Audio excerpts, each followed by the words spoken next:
Advisory Committee. And today we've got some guiding questions to go around to get some feedback and stimulate some conversation. We do have some things that we're going to share with you, but we want to make sure that we get some input from our committee and help us guide the work of our office. So first, I would like to start by having our members introduce themselves. And when you do, if you don't mind, I'd like you to think about how can the KDE Office of Career and Technical Education, what are the most pressing matters that are facing career and technical education in your mind at this point? So if you don't mind, we'll start with, I'll just go down the list. I have Representative Riley. Are you on yet? Yes, sir. I'm on. Yes. Would you introduce yourself, please? Yes, I'm Steve Riley. I'm the state representative from the 23rd District, which is Glasgow-Barron County area, and honored to be with you guys today. Thank you. Senator Higdon. He said he might be late today. Christina.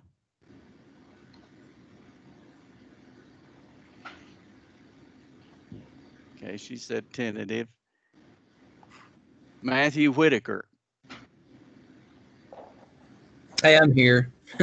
I'm Matt Whitaker. I'm an agriculture teacher at Rockcastle County High School, and I just came to Rockcastle about a year ago. I taught at Boyle County for 9.5 years, and then I came back home to Rockcastle County. I think probably from my standpoint as a teacher, just looking at the current situation that we're in, I think one of the biggest pressing matters with career and technical education is getting students to career readiness that are going to be going into the workforce in the next year or two, and making sure that they're prepared when they graduate high school to meet the needs of our communities. I think from where probably the number one thing right now. Thank you. Jeff Jones.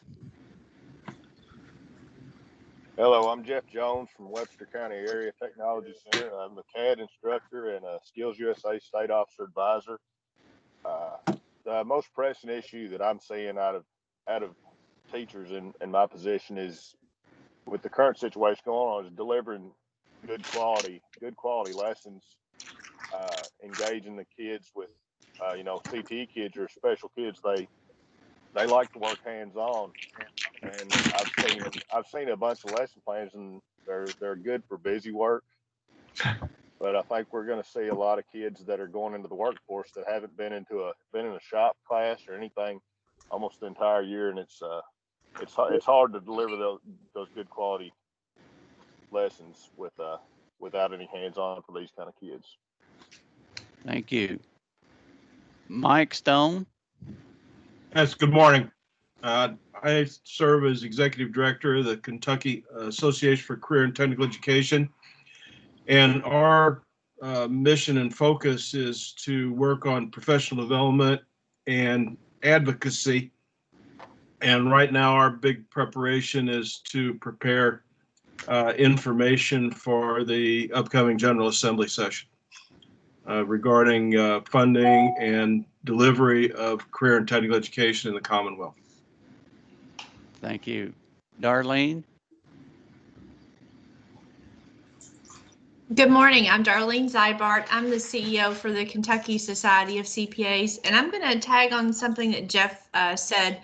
I think right now in this current environment that we're in, I'm not a teacher and I don't have students, but from what I hear from my friends who do, the lack of engagement of those students and how that's going to impact their ability to continue with their education, and how that, especially if you got students and seniors sorry, dog. Especially if you have seniors. These kids are missing out on this last opportunity to make sure that they are ready, whether they decide to go into the workforce or whether they decide to go on into college. And I just think it's and I'm not sure what the answer is, but I think it's a serious issue that all of our students are facing and our teachers are facing right now, trying to figure out how to solve that. Thank you. I think we have Kyle Kelly today for Drew Graham, the Kentucky Farm Bureau.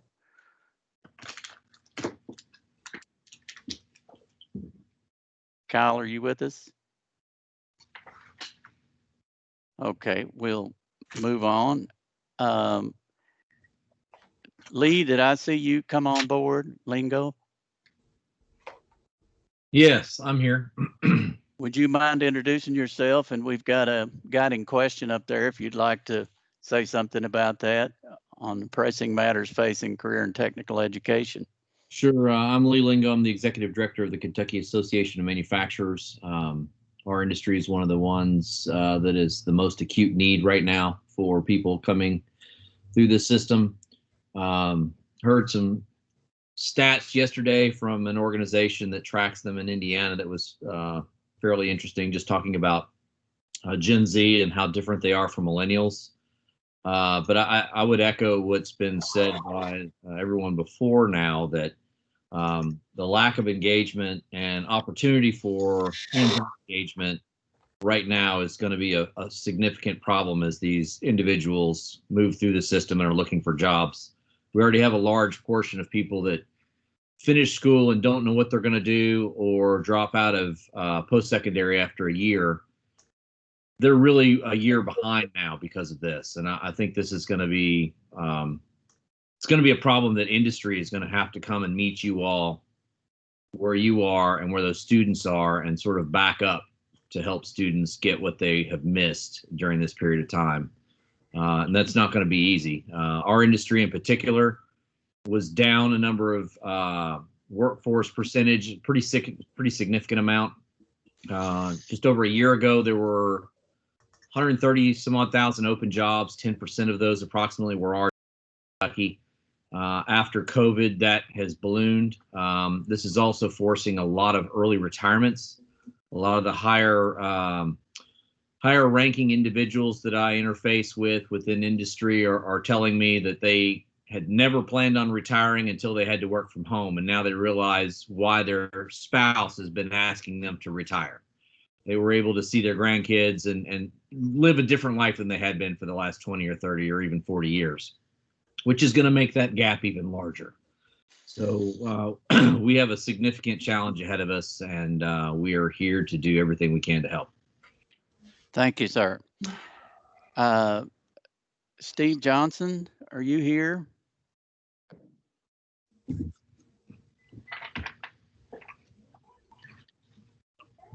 Okay, we can come back to Steve. Harmony Little represents KCTCS. She's not here today.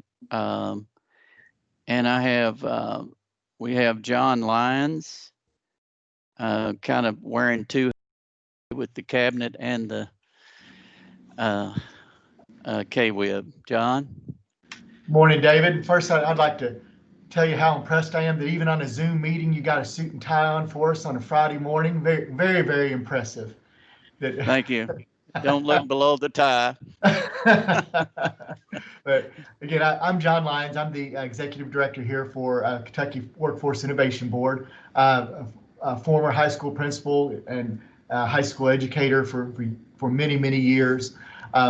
Very passionate about CTE, and one of the things that I know that we're focusing on at the cabinet, as well as really with KWIB, is really bringing together education and business engagement. And I think that starts with CTE when you're being very intentional about the services that you're delivering to your students, so that they are ready to for those business opportunities.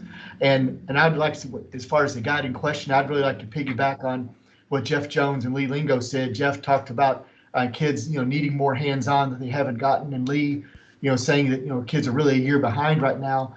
But I think the most pressing matter is the fact that we're we're not out of the woods or anywhere close to it right now. And I think we've really got to look at different ways of delivering content to these kids that, it's not like in a couple months we're going to have time to catch kids up, or we're going to, have time to, to suddenly, provide these different opportunities. I think CTE is really going to have to look at different delivery models and kind of changing the way they do business for a while, because we're going to be in this for a bit. Thank you, John. Paul, are you on? Yes, I am, David. For some reason, my camera's not working today, but I'm trying to work on it right here. Paul Mullins, I'm superintendent of Logan County Schools. Typically, Steve, I would talk a little bit about funding going in as we want to expand opportunities for students. But during the pandemic, the gentleman from Webster County, I think, hit an extremely important point. How do we ensure that the students that are leaving our ATCs or CTCs this year, how do we ensure that they are leaving us with the skill set needed, and how can we be creative in bringing students in once this pandemic lets up, or we hope that it does sometime during the spring, where we can get kids in? How can we be flexible, giving hours to our students face to face to make up for some of this time that's lost? I don't really know any other way to do it, but that's a challenge. I think that working together, we could come up with something creative to make it happen. Thank you, Paul. Mike?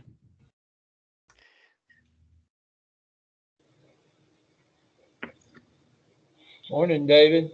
Mike morning. Miller, principal at Mayfield Graves ATC. I monitoring some students right now, so I'll just lead in with that we are doing the small group instruction and remediation with our students this week from one of our feeder schools that's still in place. So that is something that we're taking advantage of. Got kids that are able to get some much needed help from the instructors. Unfortunately, starting Monday, all of my schools will be virtual, so we'll revert to the all virtual instruction. It is obviously a major concern for everybody, but on a good note, I would say coming out of last spring, and we all know that we got shut down and we're not able to finish our industry certifications. I did have 14 MNA students come back in the building, practice and test, and all pass their state registered nursing assistant exam. So we have some successes in the midst of all this. And I guess the thing is for us just to keep looking for every possible avenue to help these kids to be completers through their program areas. Obviously, on a big level, funding for CTE, equity and access, these are things that we're looking at, concerned with, and wanting to work, hopefully see some good partnerships with legislatures to see some of these needs addressed. Good to be with you, David. Thank you, Mike. And John? Is that me? Yes. Okay. All right. Let me see if I can get my camera on here too. Okay. John Sanders. I'm principal here at Franklin County Career Tech Center. And, I think as far as the guiding question goes, a huge piece in education now is the mental health piece. And that's a huge concern, I think, across the board. And we've been seeing that. We're bringing in kids, a morning group and an afternoon group, a couple hours in the morning and then the afternoon, especially for our juniors and seniors to work on certifications, because that's a big worry for them that they're not going to get certified as a senior. And so we're trying to make that happen. Of course, we just went in the red, so there's going to be some changes there. But I think mental health is the biggest piece. And then, like Mr. Mullins said, just get that face-to-face, getting them in and getting that hands-on. So that's just happy to be here. Thank you, John. Are there any other guests that I overlooked? Steve Johnson, have you got on yet? Okay. Well, Steve's in a representing healthcare, so he may be tied up with everything that's going on this morning. I attached the minutes of our past meeting in the invite yesterday, and I'm hoping you've had a chance to look at them. If there aren't any questions, could I hear a motion to approve the minutes of our last meeting?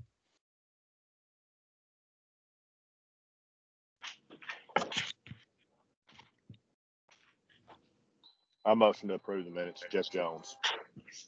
Thank you, Jeff. Do I have a second? Paul Mullins, Logan County, second. Thank you, Paul. All in favor, say aye. Raise your hand. Aye. Aye. Any opposed, same sign. Okay, those are approved. So first I wanted to start out, we've got some statutory partners with our advisory committee, and we usually start off with them sharing some things, what's going on in some of our cross agencies and that we work with. So I've asked John and Mike to share theirs. Harmony wasn't here today, but I'll share what she had to say with KCTCS, and then we'll go to John.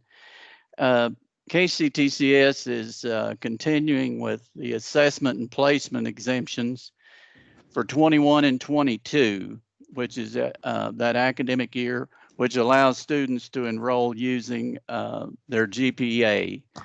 So that should de-stress some students that are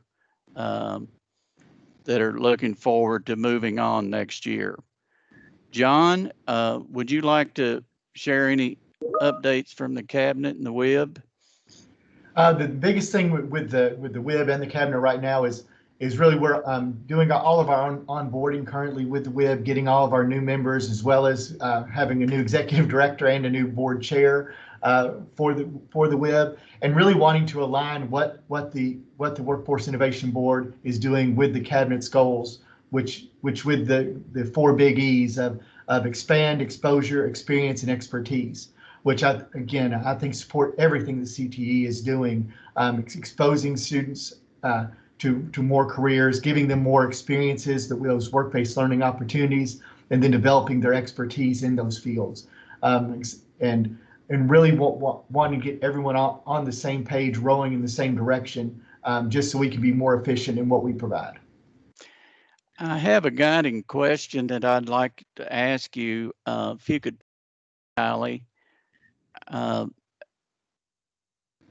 can, and if you want to just put this in the chat and need a minute to think about it, either way works. We're just wondering how the KDE Office of Career and Technical Education can better partner with you and your agencies.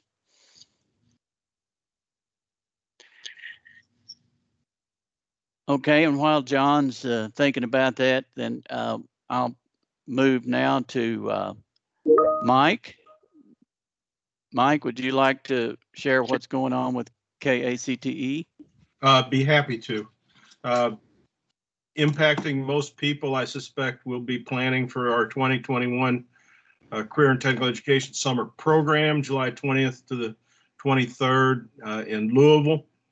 We have met with our partners at OCTE and KCTCS, and the plan is right now, plan A is to go with a in-person program.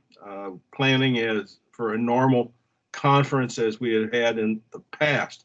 However, we are aware that we can be impacted continuing, and we are also making arrangements for Plan B that would likely incorporate some kind of a hybrid conference, as well as some very strong consideration that those programs most needed by the majority of our secondary CTE professionals, the program update sessions be recorded and made available virtually past the conference for those who can't attend.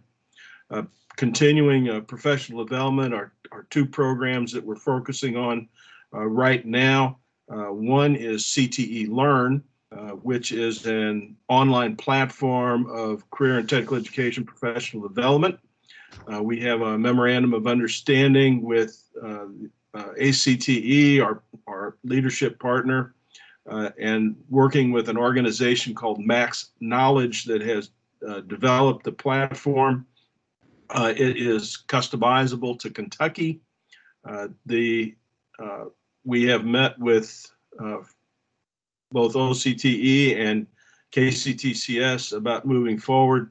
In fact, KCTCS has adopted CTE Learn as its professional development offerings, much like the secondary New Teacher Institute programs. Expands on that to get the classroom knowledge and program management into the hands of their professionals.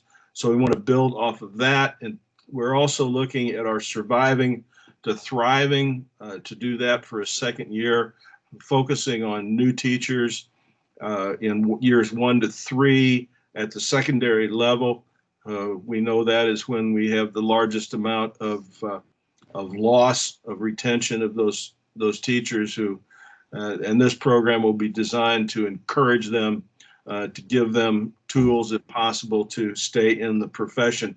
That is targeted to take place January in Georgetown. We do have a hotel site, but we may move that to Elkhorn Crossing. So that is a Saturday. The last thing that we are focusing most of the KAC's attention on is development of a white paper that we are titling Relevant Education. We were asked by a legislator through our legislative agent, McCarthy Strategic Solutions, what do the people in the field think needs to happen for career and technical education? We have, our board is working diligently on developing that to have a product available by mid-December. I'm pleased that Mike Miller, who is part of our board of directors and is a member of the team that is working on the white paper, is on here, and certainly welcome him to offer any comments if he would like. The co-chair of that is Dexter Knight. So we have leadership from both CTCs and ATCs involved in this, as well as a broad spectrum of professionals from the post-secondary level down to the classroom level, working on identifying best practices, how those are implemented, how those already are working in Kentucky, how those that are working can be expanded, and funding models based on a lot of the research that OCTE did last year with the CTE task force with the General Assembly. So those are the items that are consuming our direction now, and we are all pointed towards supporting the enhancement of career and technical education and the ability of our members and teachers and faculty. Thank you. Thank you, Mike. All right. John, did you have anything else to add? No, I'll make sure I wasn't on mute. No, Kylie even put in the chat, and I agree with that. That the best way that we can partner as far as that is really us being more efficient in how we come together and what we're offering with CTE, and making those connections to local businesses with our ATCs, with our CTCs, and our other locally run tech centers. I think right now making those connections and being more intentional about our offerings and what we're producing through career technical education is the best way that the WIB and our cabinet can be working with CTE and KDE. Thank you all. Is there anyone else that that would like to share anything else along these lines?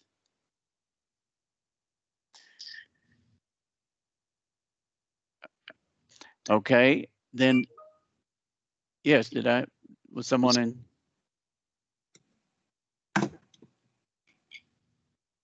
Okay, all right, we're going to start giving you some project dates, project updates from our staff. And while we're doing this, we have a guiding question at the end we were going to ask you, but I want to put it in your mind while we're talking about what we're doing. And that guiding question will be, what additional priorities should be considered or established as part of the KDE OCTE office work?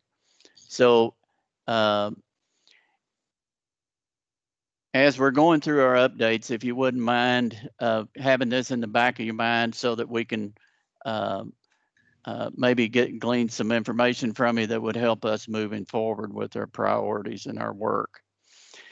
So today I'll be reviewing the COVID-19 and our response up to this point. And we have from our leadership team, Beth Hargis, Pam Moore, Leslie Slaughter, Kylie Whitaker, and Scott Uselis will be giving you some updates from their areas.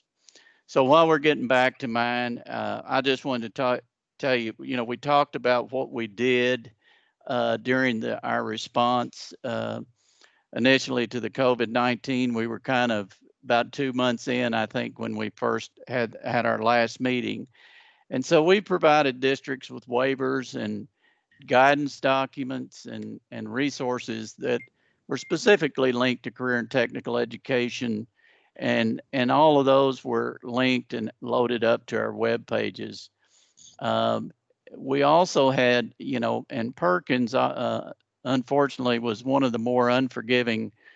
They did grant some waivers, but not maybe as liberally as some of the other grant partners did from the feds. But we provided all that during that time and tried our best to make it smooth for our users in the local education agencies. And after that, we started developing reopening protocols. And as Mike mentioned, we had a small group. We got approval from the governor's office to bring students in to get some industry certifications. And it's so rewarding to hear how our teachers were able to reach out to those students, those seniors that were going to be penalized for that. And we were able to help them with dual credit and industry recognized certifications, as you heard from Mike. And as far as our management of the ATCs, we adapted the DPH delivery model metric for all schools to the ATCs and shared that information and have been operating under that until now. I'll just tell you that KDE and all the state agencies have been under a travel ban, if you will. We're limited to just mission critical requests. What's a mission critical request? The mission critical request would be allowed to go pick up some supplies. We had a large donation of supplies for a school out in West Kentucky, and we were allowed to do that. Early on, we were able to meet with some of our CTSO leadership, our officers that were unable to, we were not in face-to-face, but we were able to have some small get-togethers in order to facilitate that. And teacher professional development is another one that is mission critical to licensure and keeping teachers up to date on what's going on. So right now, even that we've backed on that. We had some things that we wanted to do with some student leaders that we're not going to be able to do with the current rise in the numbers with the COVID, but we're tickled with the positives that we've had throughout this, and look forward to, even as we learn more, get better at what we're doing. So with that, I would like to turn it over to Dr. Beth Hargis, who is our division director over technical schools and federal programs and continuous improvement. And Beth, I'll let you have it. All right. Thank you, Mr. Horstman. It's a pleasure to be with all of you this morning. And I have to say thank you, Mike Miller, for sharing that great news from Mayfield Graves ATC regarding your M&A students acquiring their certifications despite COVID and virtual instruction. That is really wonderful news. So I'd like to share some other news about our Kentucky Tech state operated area tech centers. I think the last that there were 53 state operated centers. And in July, 2 of those centers, Greene County and Nelson County ATCs, both transitioned to local control, which leaves us with 51 area tech centers. Leslie Slaughter will be providing more information regarding this transition in her upcoming legislative updates. We also have 2 schools which are currently in the middle of construction, and 3 who have moved into new facilities this year.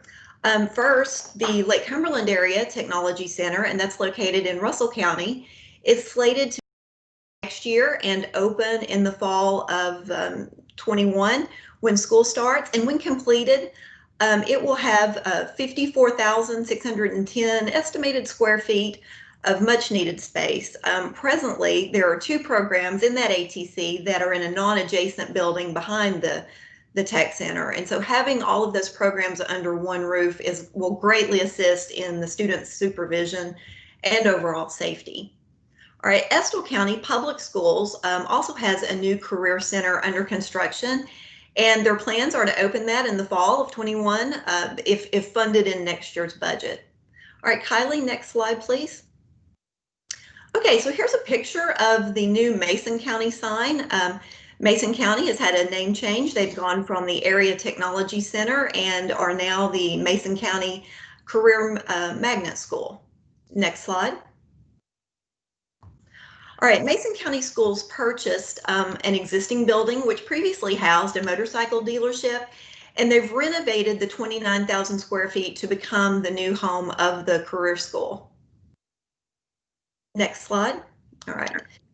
The Paducah Area Technology Center is now the Paducah Innovation Hub, or commonly referred to as the Hub.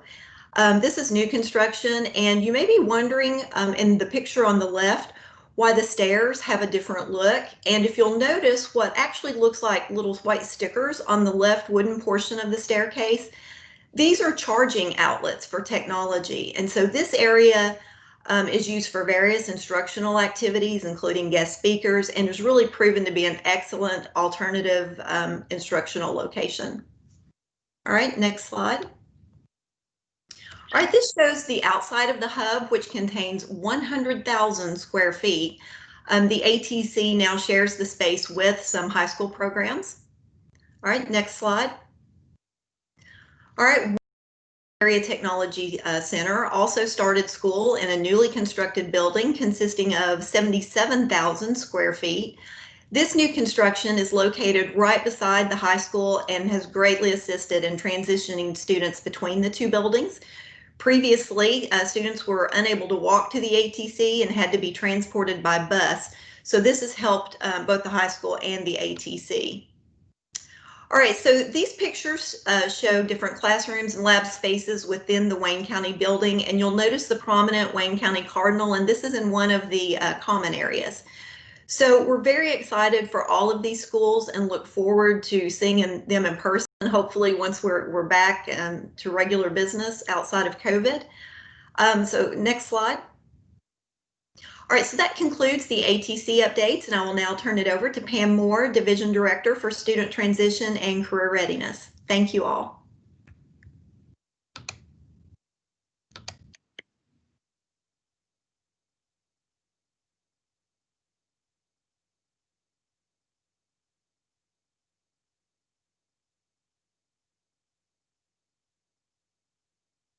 Pam, we can't hear you. Thank you, David.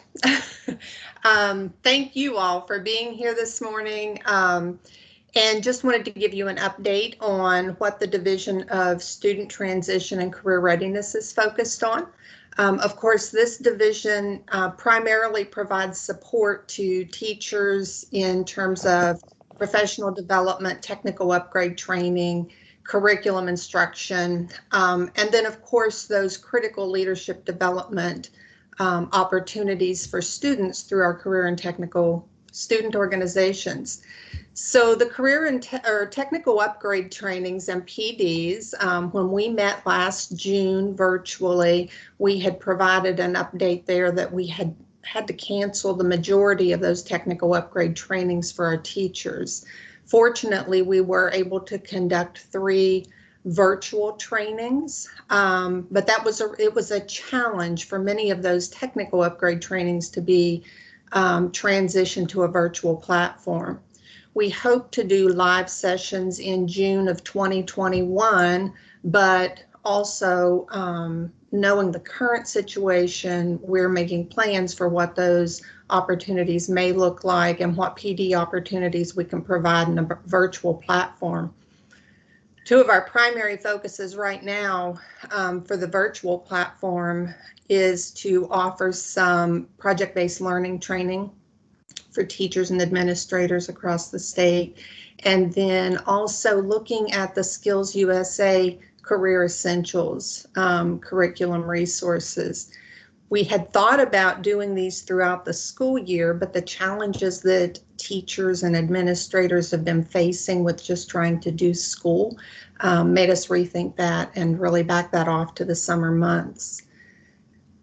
As far as professional development opportunities, like Mike said, we had to cancel the in-person conference for the CTE Summer Learning Program this past year, but staff moved forward with the development of both on-demand and live PD sessions for teachers, and actually had increased numbers participating, and just the fact that people did not have to travel, we believe made a big difference in that. So we felt very good and had positive feedback about the PD opportunities that were provided in July and August to take place of what we had lost with our CTE Summer Learning Program. And I really think this is going to cause us to revision how we do PD in the future, because it has opened up some opportunities for us. Nothing can replace that in person, but it's causing us to look at some things differently. New teacher workshops and those visits to new teachers is a critical part of what our program staff do each year, and that came to a halt, of course, in March, and that's something we've not been able to do this fall either. But we have continued the work with one-on-one visits virtually, and feedback has been positive. I think just the reduced travel time for our staff has increased the opportunity to reach more teachers. Some of the staff are doing their new teacher workshops virtually, and just providing those opportunities, whether it be a professional learning community or just targeted topics that maybe staff want to share in terms of program updates or resources to support teachers. So the focus has truly been for our program staff to think about providing CTE teachers that support while they teach in a virtual world. And that was something that was mentioned earlier. I believe Jeff mentioned that's just a real challenge right now, because so many of our students and our programs rely on that hands-on instruction. It's a valuable part of what we do. It leads to those industry certifications, and we have to think differently about how we can go about ensuring that they have that knowledge and that skill set, and start thinking through how we can provide those resources. We have a number of districts that have been able to bring students in small groups to do some of that hands-on practice, especially in those areas where that's required as a part of the industry certification. Moving on down to the facilities guide, just a quick update there. We were working on that over the summer, and that is now updated and published on our website. Staff's currently working to update the 2022-2023 program of study. That's an intensive process that goes throughout the year, just in looking at what the pathways and courses are and ensuring that all of that is up to date. So that's work that pretty much continues for us year round, but July 1, we publish that new program of study. Of course, our end of program standards and assessments development has been impacted. We did have to close the testing window in March, which greatly reduced the number of students that were able to take those end of program assessments. And that was a big deal because those lead to articulation credit. So that really had an impact for students. Fortunately, we were able to do some testing in the late summer, early fall for those students that wanted to come in because of that articulation credit. So we focused that on seniors. But again, the numbers were very low. At this point in time, we're planning on live testing of some type in the spring, but there's so many challenges and unknowns that we face right now that we don't know where that's going to land at this point. So Kylie, if you want to move on to the next slide for me. Moving on to our state and national career and technical student organization conferences and conventions. This is something that is sort of, I think of it as the icing on the cake for our career and technical education programs. It's a critical part of what we do in order to provide those leadership development opportunities for our students. Last spring, we were able to hold our state DECA conference. That happened in early March before the shutdown, but then every other conference that we had ended up being canceled, the in-person conference. All of those student organizations did hold at a minimum a virtual business meeting, and the majority of them moved forward with providing as many of the contests virtually as they could so that students could go on to national. And then, of course, many of the national conferences were canceled, but there were a lot of opportunities. In a couple of the organizations, they actually saw increased registration or viewing opportunities. So they really made use of social media platforms to reach those students and held as many of those competitions virtually as possible.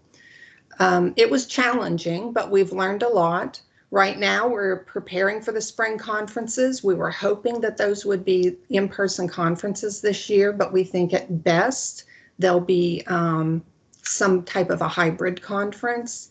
And worst case scenario, they will be 100% virtual. But staff are thinking about this and planning for the best case scenario, but also knowing that they have to have that backup plan, because if these numbers continue to do what they're doing, it just won't be possible to hold those in-person conferences. The good thing is we've had a year to learn, and I think we will see some tremendous opportunities come out of that.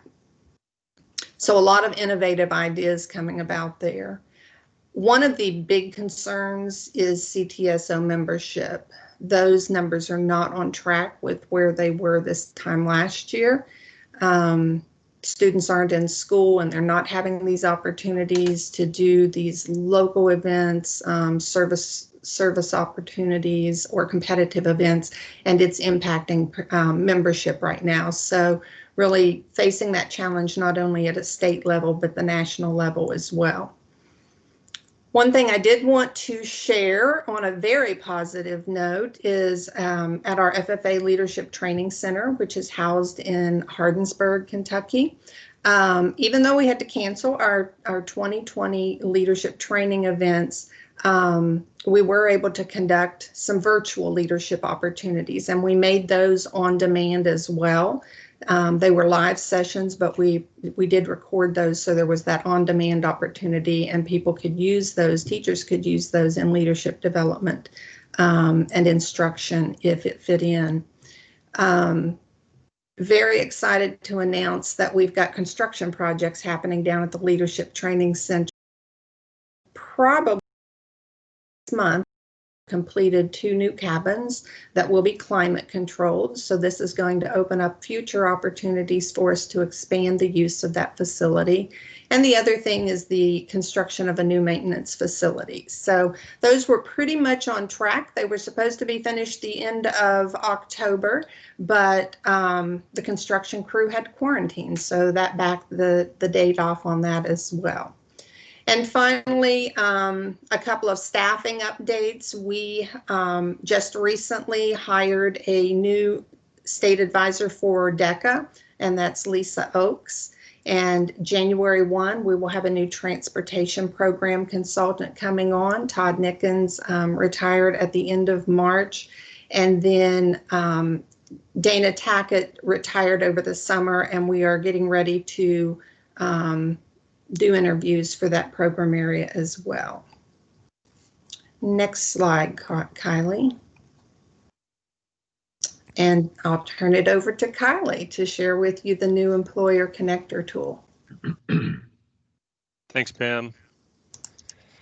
My apologies. Trying to get my camera on here. I'm operating a whole bunch of technology at one time. So this is our new, what we call the Employer Connector tool, but it's so much more than that. This tool was asked for by our workforce boards and by our business and industry partners. What they wanted was a tool that they could use to pinpoint programs in their area of the state that had programs specific to their industry or were specific to a certain industry, so that they could connect with the school and build a pipeline into their occupation or business.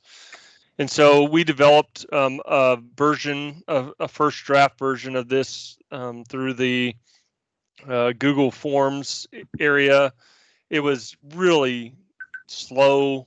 It was all words. It wasn't exactly what our business and industry partners wanted, and I don't blame them. It was just a first attempt to get the information out there to them. But working with the Kentucky Center for Statistics, we've got a brand new version of the Employer Connector tool that I'm going to demonstrate for you here in just a second. But I want people to understand that KDE did not just develop this for one thing. So we're using this tool to connect employers to programs in our schools. We're also using it to do program viability studies. So if a new program is requested in one of our ATCs, we can do research on the area to see if there's programs already existing and how many students are in those programs, and whether or not we need another program offered in that particular area of the state. We're using it for asset mapping with local districts. We just met with Whitley County earlier this week. Whitley County has 3 teachers retiring, and they don't want to just rehire the same areas unless they need those areas. So they're looking at their in-demand jobs and then looking at this tool to then see if the in-demand jobs are being filled by programs that are already existing, or if a program does need to be opened and that they can use one of their openings to hire that program. We're doing this to try and create more regional partnerships where people can see that programs exist already and that they can partner with those programs that are close by, and several other areas. I'm boring you with talking about it, so I'm going to go straight to it, and we're going to demonstrate for you how this works. So I heard earlier that we had someone on that was in the Glasgow area. So I looked up the zip code for the Glasgow area. And then I looked in a 30-mile radius around Glasgow. So this is current CTE enrollment. And as you can see over here on the right, it gives you the name of the program, the address, the phone number, and how many students are in the CTE program. So if you're just interested in where CTE is offered and nothing specific, this will get you that. So you can see on the map here, it shows you exactly where each program is, how many students are enrolled in that program, the phone number, et cetera, and you know where it's located in the state. The great part about this program is that you can go much deeper. So let's say that I'm a welding company, so manufacturing. I had this up here too long without utilizing it. I apologize. It's reloading real fast. So let me reset Glasgow here. Kylie, while you're doing that, we had a question in the chat about how we're sharing this with our businesses. Shelley, we were working with AGC when we developed it. And now that we have this tool, we want to make, and we had shared it with some of those organizations while we were in development. Now that we have this tool, we're going to reach out to all of our local schools and centers that have these programs that are on the map and make sure that when they get the phone call, why they're getting the phone call from businesses. But I think we'll go through organizations like yours and AGC, and anyway, we'll use John and his contacts, the KWIB and the cabinet, to make this tool available to businesses. Thanks, Go ahead, David. Kylie. Yeah, so we just completed this. Just want everybody to know that this went live on Tuesday night. And so this is a brand new tool, but we have so many plans for how we're going to roll this out and all the different groups we're going to work with. But I can tell you right now that I have 5 or 6 employers that I immediately have to follow up with because they've been waiting for this for a while now. And I promised them that they'd be one of the first groups I talk to. So, but I'm going to turn my camera off. It's distracting me. I apologize. And I don't want to distract you guys from the actual tool that we're looking at here. So I'm in Glasgow. I want to look in a 30-mile radius. I'm looking for kids that can come do work-based learning in my company. My company is in the manufacturing welding field, and I can then the pathway itself, the only one that exists in this area of the state is welder entry level. But I can see on this tool right now in a 30-mile radius around Glasgow what welding programs exist and how many students are eligible to do work-based learning from each of those programs. So Allen County AVEC, Area Vocational Education Center, has 13 eligible students that can do work-based learning, the highest form of work-based learning being co-op. Barron County ATC has 22 available. Hart County has 86 available to do this. It's just a really good tool to be able to do that. You can also search by a certain area of the state and do the same similar things. But I just want to do a live demonstration for you. So Mike Miller, I know you're on here. Can you give me your zip code? 42066. So I want to see what CTE programs exist with eligible co-op students within a 30-mile radius of Mike. And so do my search here. And you can see on here, so Ballard has a CTE program, Carlisle, Hickman, Fulton High School, Callaway, Murray High School. So I can just see all the programs. Mike, what's a program that you offer there? What one program, Kylie? Yeah, one particular program. Electrical technology. So I'm going to go through construction. I don't have to choose this, but it's easier just to get the drop downs working. So I want to see what electrical programs exist around Mike. And so I can see that Ballard County has one. Mayfield Graves ATC has one. Murray Callaway ATC and Marshall County Tech Center. So this tells me where the programs exist, how many kids are there, where it's located, how close it is to the particular zip code. But I like to use this tool in combination with one that already exists from KY Stats. It's called the Kentucky Future Skills Report. So in this way, I can look at over the next 5 years what jobs are projected to be needed in this area of the state. So I can come in here and zoom in on, let's see, these really well-paid, high-demand jobs. And so I can see over the next 5 years what's projected in the area. So industrial engineers are needed, registered nurses are needed, So if I go back, I've narrowed this down to the Glasgow area. So registered nurses are really needed. We need 475 in the area over the next 5 years. I can then go to this tool and look to see if we have programs that are going to meet that need. So I want to look and see what's our current enrollment in healthcare,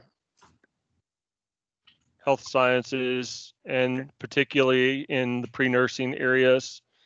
So we need 475 jobs over the next 5 years, and we have 130, 150, 160, 280, 290, 320, 340, 350. So we have 350 kids in the pipeline over the next 5 years if they all were to go straight into a pre-nursing job. So right now we have 350 students total in the pipeline. We need 475. And so in working with schools and districts in this area, if I were asked, I would encourage them to do more with the health science pre-nursing area to get more kids into the pipeline, because as we know, not all of these kids that are in the pipeline are going to end up going into nursing. Part of the beauty of CTE is learning what you don't want to do as much as what you do want to do. And so we know that not all these students are going to go in, and right now we're not going to meet the need of that area of the state. So that's just a live demo for you guys. I hope I didn't bore you too much, but I really am impressed with this tool that KY Stats built, Kentucky Center for Statistics. I love working with schools and districts to look at the data for their area, look at the map as to what's being offered, and then encourage them to take that data to their business and industry advisory committees to have an open conversation with their local business and industry about what the data is showing them and what's available in the area, and whether or not their business and industry is supporting what the data says here. So it's a good way to start conversations with business and industry. It's a great way for business and industry to find local programs in their area that offer programs that are going to lead into their industry or business or industry. And so there's just so many uses of this tool. And unfortunately, I don't have all day to show you all the uses of it, but this is a great new tool, and I can't wait to release this out to the state. And so on Monday, I'll be spending the majority of my day doing conversations with school districts, and then recording some webinars, and then getting email messages out and social media messages out about this. So if you guys have questions about this, I'm happy to answer those at the end. But this is a great new tool that we're going to be able to utilize with our business and industry partners and with our local districts, just to help us and us here at the state just make better decisions about the limited resources that we have available. The future projections, Darlene, that we get are used to start conversations. We don't make any decisions just on the data. So we use the data to start a conversation with live business and industry folks and our school districts to determine if the data matches what they have in that area, just to make sure that we are utilizing those resources appropriately. Okay, so staying with the whole finding students that can do work-based learning, we also just created a new tool or a new resource. It's a work-based learning one-pager that can be utilized by either business and industry or our schools or our students to learn more about the different types of work-based learning that are available. This gets really, really confusing for people. When we start talking about work-based learning, everybody immediately jumps to cooperative education, but there's several different types of work-based learning, and business and industry can get involved without doing co-op and bringing people into their companies. They can get involved with service learning or mentoring or job shadowing. So this just does a really good job of breaking down the different types of work-based learning. And then it breaks down the why for both students and employers. Why is work-based learning important for the student, and why is it important for the employer? And I'm just going to highlight one thing on here, and that's reduced training and recruitment costs for employers. because the students that are coming out of our programs with work-based learning experience are going to already be better trained than hiring somebody off the street. So that's just a new tool that we're launching. It's got a link to our work-based learning manual for more information, but it's just a really high-level resource to help people understand the importance of work-based learning and what all the different types of work-based learning are that are available for people to get involved with. And we do have a employer engagement form that when we bring employers in, they can check what type of work-based learning they're interested in getting started with the school, so they don't have to jump right into cooperative. They might sign up for just doing some of the mentoring or service learning or job shadowing. So with that, I am going to turn it over to my colleague Leslie Slaughter. She is the policy advisor for our office, and she's going to give you a legislative update. But if you have any questions about this, let me know. At the end, if you have suggestions for updates to it, we're looking at, I know we just launched it, but we're always looking at improving. So I'm happy to hear those as well. So Leslie. Thanks, Callie. Good morning, members of the committee. It's great to be with you. I was asked to share some updates on legislation from this past 2020 legislative session. Those of you that were on the committee prior to this first meeting with our new folks, you heard a little bit about a few of these bills back over the summer. So I'm just going to kind of briefly provide a little context for those who are new to the group and then share with you any updates that have occurred since our last meeting. So the first thing we wanted to discuss was House Bill 352. For those of you who are aware, that is the executive branch budget that was approved for fiscal year 2021. As you know, in the midst of the legislative session, early in the spring, we had a worldwide pandemic that landed in our lap. And so it kind of hijacked a lot of the work of the session. I'm sure Representative Riley and Senator Higdon could attest to that. But they were able to pass a one-year budget. So that does mean that we still have to have a budget passed. At this point, we're assuming the next regular session or through some type of special called session by the governor between now and then. But the reason we're calling attention to the budget bill is because there were some new provisions in there related to CTE that did not exist before. So Kylie, if you'll go to the next slide, I'll quickly go through those. So there has historically been a statute on the books, KRS 156-844, that has outlined a process for local districts or local boards of education to petition to assume control of a state-operated area technology center. I have to give a shout out to Kylie really quickly here because he's kind of been the CTE dictionary over in the chat box this morning. And I know we're very guilty as educators of speaking in acronyms, and that gets even more confusing in the CTE world. But as many of you know, there are different types of delivery models of secondary CTE across the state. There are state-operated centers, there are locally operated centers, and then there are CTE programs, of course, in our comprehensive middle and high school settings as well. So these particular provisions deal with a state-operated area technology center going to local district governance or control. So in that previous statute, there were terms specified for what the funding and personnel matters and things like that look like for those types of transfers. So that actually changed with these new provisions in the budget bill. So specific to funding, here's what the new provisions allow for. If a local board successfully petitions to the Commissioner of Education to assume control of an area technology center, these new provisions say that district will receive 100% of that area technology center's budget for the very first year of local operation. And then after that, in the second year, they are not to receive less than 75% of that previous year's 100% budget. There was provision in there that said that the 25% that gets shaved off of that year two budget will actually go over into what we refer to as the LAVEC funding pot of money. That is the locally operated center funding. That is a much smaller pot of supplemental funding. And there's been concerns brewing for years that there's not enough funding there to support all of the local centers that we have across the state. So this new provision takes 25% of that budget in year 2 and transitions it over to the locally operated funding source to help support those locally operated centers that are not currently receiving state funding. So there is a wait list right now of districts who have locally operated centers who are not part of that funding formula. There was an additional provision in the budget bill that said that any district who assumes control of an ATC will have to have what we call an interlocal agreement that basically ensures that the access to those feeder districts remains there. So in most cases, our area technology centers serve more than one district.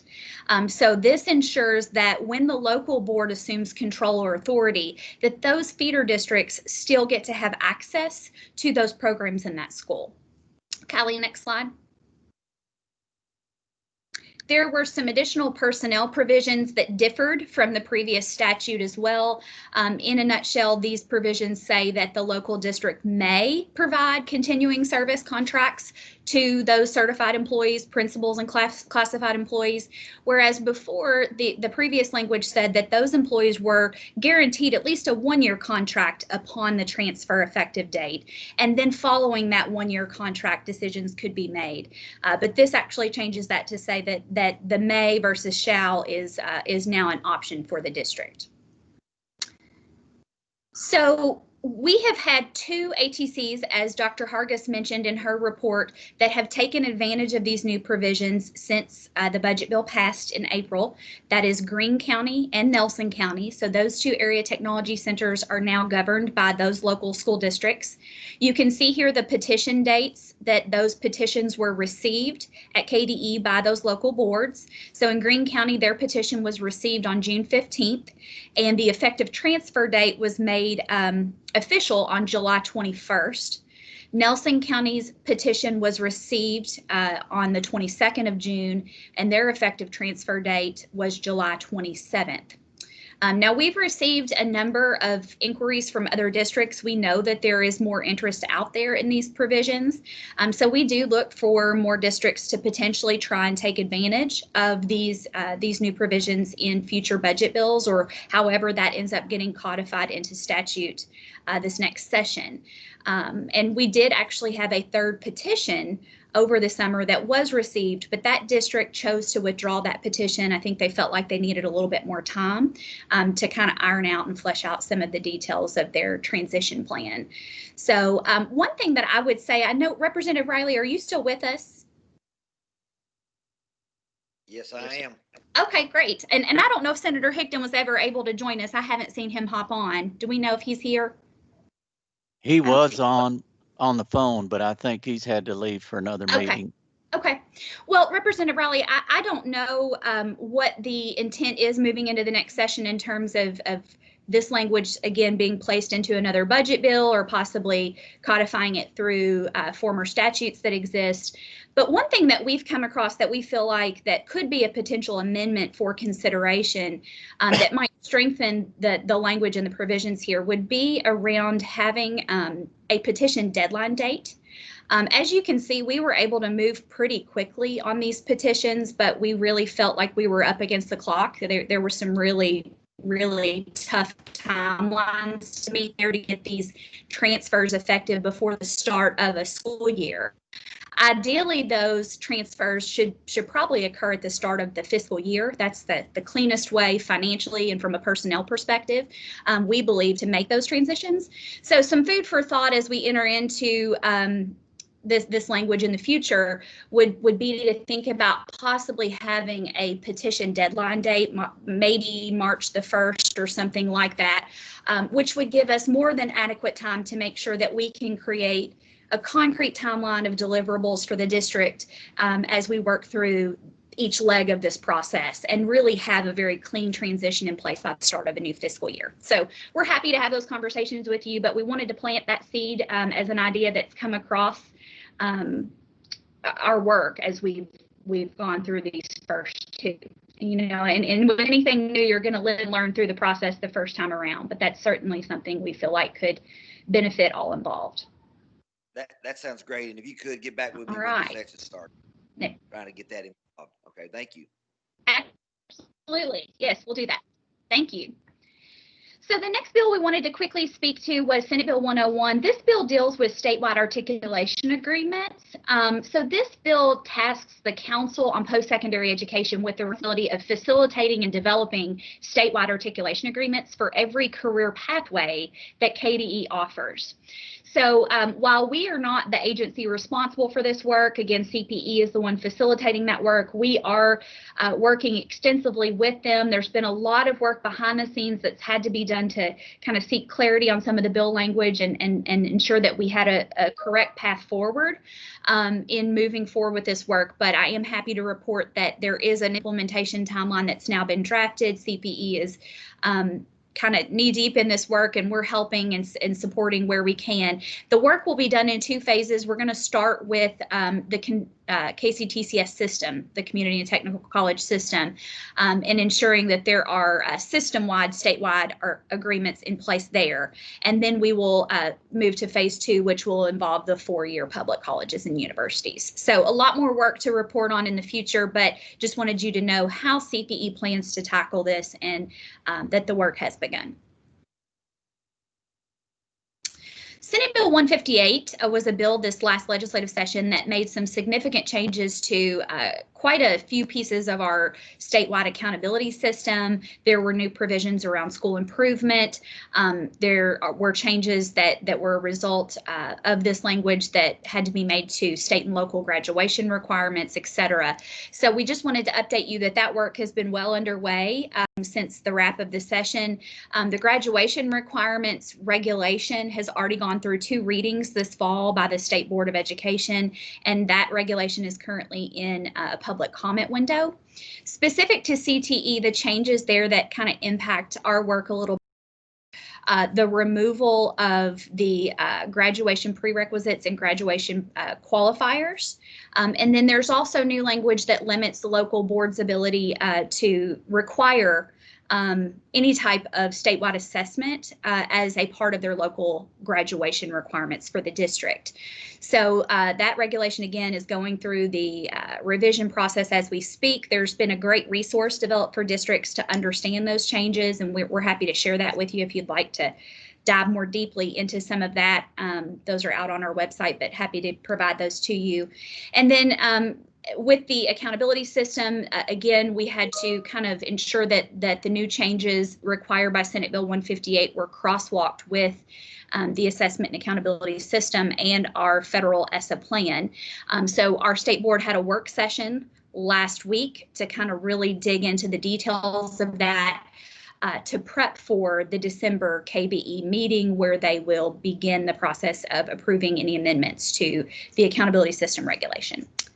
All right, Kylie, next one.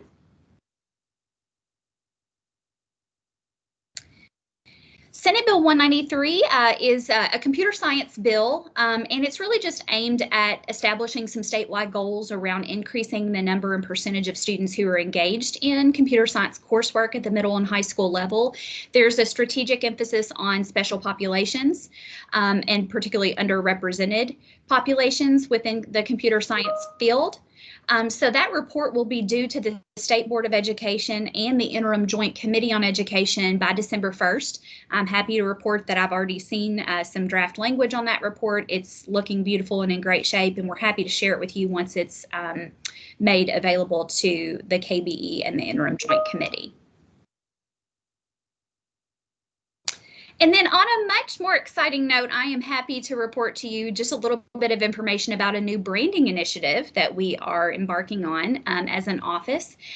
So we just wrapped up the National New Skills for Youth grant. That was a 3-year grant that was funded by JPMorgan Chase. And one aspect of that grant really focused on career and technical education branding and re-envisioning CTE across the country. And so we were able to utilize some of the funds from that grant to contract with Red 7E. They are a marketing firm locally. They do great work. For those of you that are familiar with the Kentucky Proud initiative and that logo and that brand, they were responsible for that. But they are helping us to think about this marketing and branding work in 2 phases. So I'm happy to report that we are well on our way to having a logo and tagline developed. We, I think, finally this week got to a place where internally as an office, we feel like that we have the logo and tagline determined through their work. And then they will be helping us, once we finalize that logo and tagline over the next week or so, begin to think about brand messaging. So they're going to help us execute a communication plan around radio and TV advertisements. Really excited about that. And then also print materials that we can provide our schools and our partners around this new and a very exciting logo and tagline. And then our communications team internally will also be helping us through social media campaigns. We'll be doing some webpage redesign to reflect the new logo and tagline. And then really exciting work, we are going to need your guys' help with helping us to identify folks that we should spotlight for success stories and videos. So we very much want alumni of CTE programs and career and technical student organizations telling their stories and really kind of relating those stories to the new logo and brand. So more information to come at the next meeting. By that time, I think we'll be well on our way to executing some of the communication pieces. But stay tuned. As soon as the logo is unveiled, we will share that with you as well. So that is all I have, and I'm happy at this time to turn it over to Scott Uselis. He's our final staff member to provide updates on dual credit today.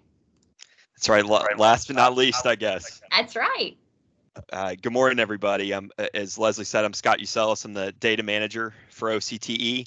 And, you know, I know how these numbers can get, people can get very bogged down on numbers. So I just wanted to give you some very, very high level data in regard to dual credit for the 1920 year. And then it's not on the slide, but I am going to give you kind of an update on where we stand currently in 2021 in terms of overall dual credit enrollment and in CTE dual credit enrollment, just a very high level. If you all want further information, and if you're very interested in learning more about some of this dual credit data, I would be happy to walk through it with you all individually. But I just want to give you, again, a high level snapshot of where we stood at the end of last year. So for the 1920 school year, we had just over 80,000 unique total dual credit enrollments. That's CTE plus Gen Ed. What enrollments is, that is not unique students. This is every enrollment that those students had. So for instance, if a student took 4 dual credit courses, they would count 4 times in this number as individual enrollments in a dual credit course. Of those 80,000 plus dual credit enrollments, 25,304 of those were unique CTE dual credit enrollments. What we mean by CTE dual credit enrollments, these are kids that took dual credit as part of a career pathway in a course code that is valid within one of our career pathways, our CTE career pathways. If you do the math there, that's just over 31% of all dual credit enrollments were CTE dual credit enrollments. As I mentioned here, that is an increase over 2018-2019. Back in that school year, approximately 25% of all enrollments were CTE dual credit enrollments. So that's exciting. That means not only is there more dual credit being offered, a larger percentage of that dual credit is coming in our CTE enrollments. So very exciting there. In terms of the universities and schools that we're partnering with our folks, 36 plus post-secondary institutions. Overall, we're partnering to offer dual credit. Overall, that's 36 plus. 32 plus post-secondary institutions partnering to offer CTE dual credit. 170 districts had students enrolled in dual credit. So that's the lion's share of our districts. And 158 districts, is just slightly less, offered CTE dual credit. And that does include the Kentucky Tech district. One note before we move on from this slide, I did want to give you kind of some preliminary numbers from 2021, this current school year. We have seen a slight dip in the number of enrollments in dual credit, which is not completely unexpected with the COVID pandemic, raging across the state and across our country. However, even though we are slightly down in total dual credit enrollments, still about 31% of those dual credit enrollments are CTE dual credit enrollments. So the CTE portion of the whole is staying very constant. So we're sitting at about 31% of total enrollments are dual credit enrollments. And just one more word before we move on. This is great. It's great news that we have more kids participating in dual credit, but as we always say, we want to make sure they're participating in the right dual credit. And by that, what we mean is, you know, is it dual credit with a purpose? Or is it dual credit to just enroll for dual credit's sake? And what we're really doing is that kids have a plan when they're enrolling in dual credit, whether that be on the gen ed side or on the CTE side, that there's a plan and that those credits are going to be useful to them once they move on beyond high school. And one other note, and then I promise we'll move on to the next slide. I did want to make mention that there is, although we are seeing growth until this year with COVID, there is a bit of inequitable distribution of dual credit. By that, what I mean, we're seeing a little bit of an inequitable distribution by school. So it's some of your higher achieving schools have many more dual credit enrollments than some of our lower achieving schools. We really need to make a push that no matter where you go to school, if you are ready to take dual credit coursework, you should have the opportunity to do so. And I think that's a push we're going to need to make, that regardless of where you attend school, that if you're ready to take it, you should have the ability to do so. We are also seeing an inequitable distribution by free reduced lunch status. So it becomes a bit of a have and have not issue. And really, we need to be mindful that we are also letting all students know about dual credit, and those that are ready to take the dual credit have the ability to do so. So just wanted to make sure that was on the table. Next slide, Kylie. And then just one final slide for you. Did want to let you know our office and our office and KCTCS have formed an ad hoc dual credit committee that Kylie is a member of. Basically, it is, again, our two agencies. We do have invitees from the Council on Post-Secondary Education and the Kentucky Higher Education Assistance Authority, or KIA, that are present in those meetings.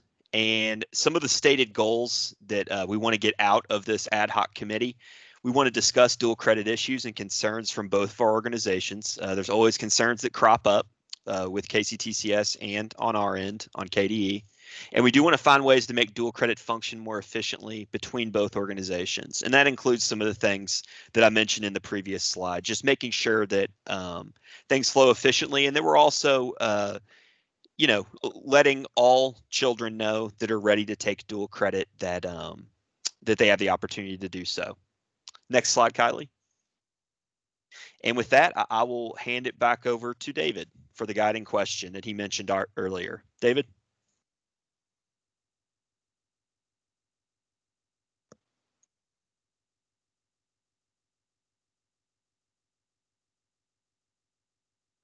David, you're on mute. Thank you. Again, I was mumbling.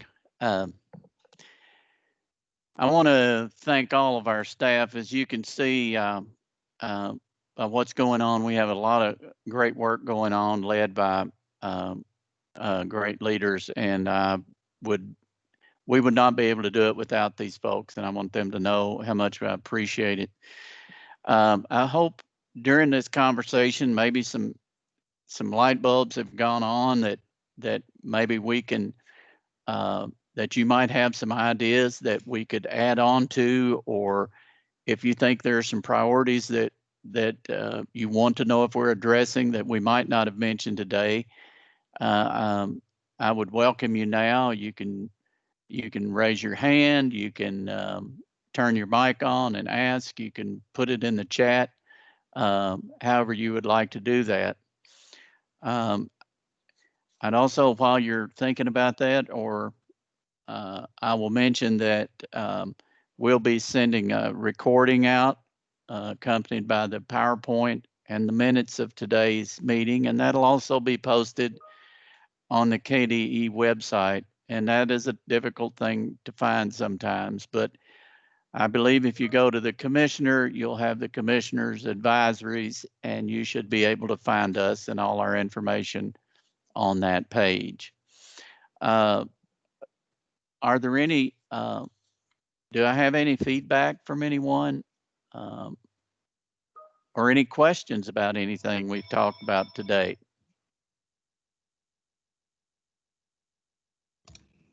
David, this is Darlene. The employer connector tool, I think that thing can be very powerful. You've got a lot of data there.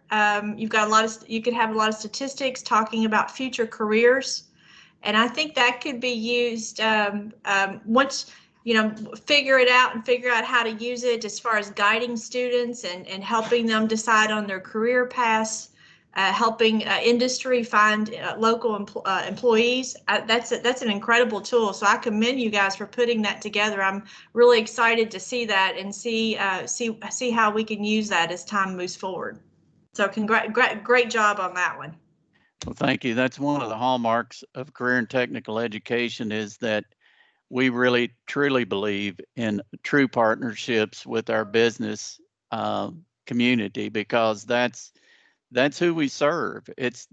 We're not trying to make them better high school students. We're trying to get them ready for their futures. And what better way to do that than, and that came directly from business and industry. Where do we find all these people? And not that all these students will be able to co-op or do apprenticeships or shadowing, but there is a pretty good sized pool out there, and this hopefully will connect employers and education more. I see a hand up. I can't see who it is. It's in, but if you want to go ahead and speak. That's me, David. It's John okay. Sanders. Yeah, John. This is kind of, I'm just thinking outside the box and talking out loud here, but I remember back in the days of the Kentucky Tech website and having the lesson plan database, and teachers being able to submit lesson plans, things like that.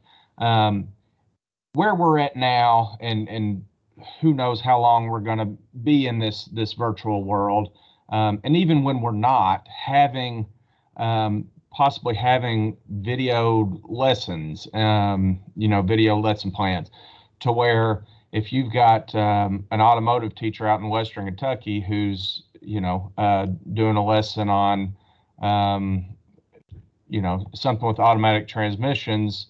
Well, if that's a great lesson and that's videoed, and they've put some time into, putting YouTube videos in, they've got questions and answers, things like that, to have maybe a set place to where teachers could maybe utilize those, because these CTE teachers, they're kind of coming up and reinventing, don't want to reinvent the wheel if someone's already done that. I just wonder if during this time, if there's a way that we can all share, do a better job of sharing as a group, because we're all certainly in this together and want the best for our kiddos. But that's just a thought I've been thinking about since we've been talking today. So I know there's no quick answer for that, but I just wanted to throw it out there. Well, I can share one thing that we have done, did do a webinar over the summer with 3 CTE teachers that shared, I believe it was back in May or maybe even earlier than that, where they shared what they were doing with the non-traditional and some of the examples that they've been using. But I agree that would be a great way to do it. As Kylie put in the chat, he knows of at least one automotive teacher that has shared those, but I think it would be good. I'm not sure how we would do that IT wise, but I think we should write that down, and I'll talk to our ATC people, and then Pam can talk to her consultants to see what they might be able to get moving along with this idea. David, if I could jump in here for just a minute, Sure. I will share that the program consultants have developed some type of platform. Most of those are through Google Classroom, where teachers can share lessons back and forth. I don't know how many of those are recorded, and I think that's a really a positive direction. We may want to pursue that some more, and I think there's a lot of opportunity there. But I do know the program consultants connect through their teachers. So if you have ideas on how we might better feed that information out, we are happy to consider that as well. Okay, and I think Jeff has his hand up. Yes, sir. I would concur with the shared lesson plans. I actually just this week reached out to a couple of computer-aided design teachers just to see what kind of lessons they were given during this type. And there's not a whole lot of parity of learning between us all. But if we did have a shared database, whether it just be a shared Google Drive between all CAD teachers, all welding teachers, all health sciences teachers, where we could throw lessons in there by our standards, something as simple as that, you know, that would be a great help to a lot of us. I remember in summer conference a couple years ago, someone did a lesson for us, and we were required to bring, I don't know, 2 or 3 examples of what we were teaching, just 2 or 3 lessons. And I believe that was my first year at summer conference, and it got me started, I think, with probably 15 lessons that I could do over the course of the year. And something like that, like I said, just a simple platform like a Google Drive would be great. And I think it would help a lot of people out. But I think lumping them in there and just saying, well, this is the manufacturing drive would probably be overkill. I think it would have to be program specific. Okay, that's a good suggestion. Kylie, you have your hand up as well, I think. I do not, boss. Oh. Okay. Are there, I think this is something that Pam can work through her consultants and organize this. And then we may have a start on it already, but we sure appreciate that feedback, especially from people that are on the front lines, our teachers and administrators. Do I have any other comments or suggestions? David, I think my hand was the one you saw. This is Matt Whitaker. I'm sorry. I'm not used to having multiple Whitakers. Too many Thank you, Whitakers is never a good thing, I tell you. I have 2 things, and these are things maybe just to think about as we kind of start to come out of the pandemic and kind of work through it. I think 2 things on my mind. One is helping teachers through our professional development when we transition out of the pandemic and come back to in-person learning. I think there's going to be a lot of students that are really behind. I know a lot of the focus right now is on seniors, but as we're thinking even about like freshmen and sophomores, they're missing out on a lot of the kind of basic fundamentals in these first couple of years of high school. And they're going to be behind, and we're going to be trying to rush to kind of get them through these programs when we're able to get them back in school. And I think some kind of professional development on just helping teachers transition out of virtual learning and back into the classroom and helping those students get caught up, I think would be great. And then another thing that I kind of been thinking about lately is just worrying about teacher retention throughout all of education, but in, CTE is obviously most important to us because I have a couple of former students that are starting teaching this year, one here in Kentucky and one in Florida, and they are really struggling.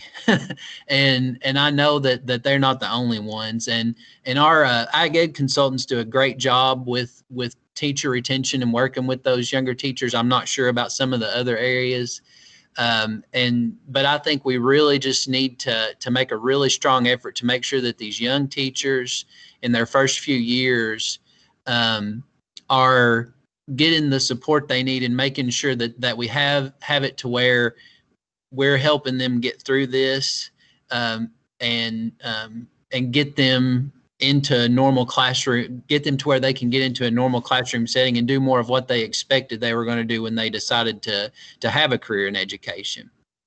So and I think just, help, just anything that we can do to kind of help retain those young teachers and putting a lot of time and effort into that is really important, because a lot of these other things we talk about are important, but making sure that we have good teachers that stay in the profession is, in my mind, is just absolutely critical, especially with the situation that we're in. Yeah, thank you. I think it brings up, we're having the similar issues that Lee Lingo spoke about in manufacturing, that not only are we having problems keeping the new teachers on board, because of the stress, and it's tough enough being a new teacher face to face. But we have a lot of teachers that could retire and maybe not had planned on it until this came along. So I think we're losing them on both ends of the spectrum. So and as Kylie said in the chat, our NTI director is working really closely with these teachers. We have mentors. We're doing everything we can to help, but it's really stretching our resources and our capacity to do it. Kylie, I see you, Kylie Whitaker, I do see your hand up now too. Yeah, David. So a lot of people have kind of talked about the pandemic, and I want to assure people, because it wasn't part of any of our presentation, but I do want people to understand that we are working with the Kentucky Center for Statistics through another project where we're looking at job posting data. So not projected job postings, but actual job posting data to keep an eye on what's going on with the pandemic and what's showing up in the data, what's changing in the data, so that we can pivot as needed in our office and with our programs. So I just wanted to assure people that we know that the pandemic is changing what workforce looks like right now, and will continue to change during this time and even after all of this is over. And we're looking at the last 30-day projections not every month, but every other month. We're looking at the last 30-day the actual job postings, to see what's changed, see what's coming, so that we can pivot as needed. I just wanted to put that out there, David, to let people know that while we didn't talk about it, it's another huge focus of ours. Thank you. I appreciate that. I had another thought, but it escaped me. Sorry. Anyone else? Well, this has all been great feedback. If we can, I know what my thought was. I wanted us to think about that hidden in this pandemic and all we've been dealing with, we've learned to do some things that we didn't know we could do before. And I'd point out Russell County in the Lake Cumberland Area Technology Center. They changed their delivery in order to make opportunities available for those high school students that had apprenticeship opportunities and had gone to virtual delivery and things like that. Now that more of us know that there's a way to do a lot of this, and this may in turn change how we deliver instruction to the point that we can offer more opportunities and access. And when we talk about that, we're also doing some work in there. We didn't talk about it today, but with the we brought in Dr. Cleveland to work with our ATC principals and our dual credit committee to see how we can better reach out, make access and opportunity available for everyone. Last item I'd like to talk about is the date of our next meeting. I I am looking in May,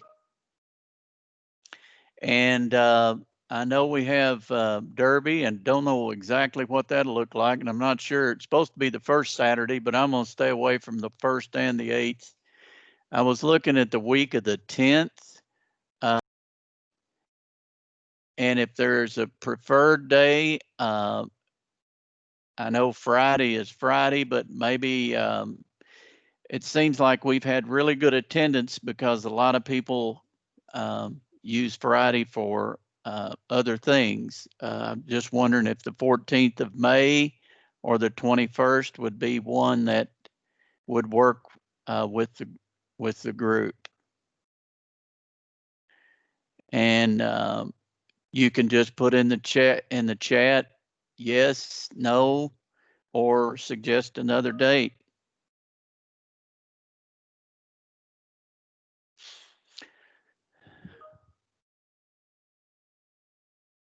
Okay. I see some I'm fines with either date.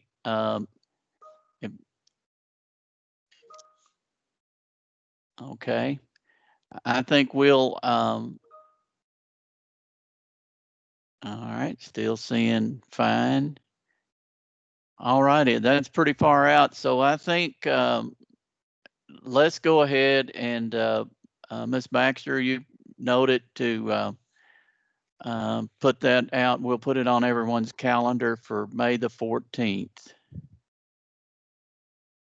Make sure that I have my calendar correct. Yes, May the 14th, 2021. Well, again, I think we've had a great meeting, and if you don't mind, we're going to give you some time back, which I know everyone values.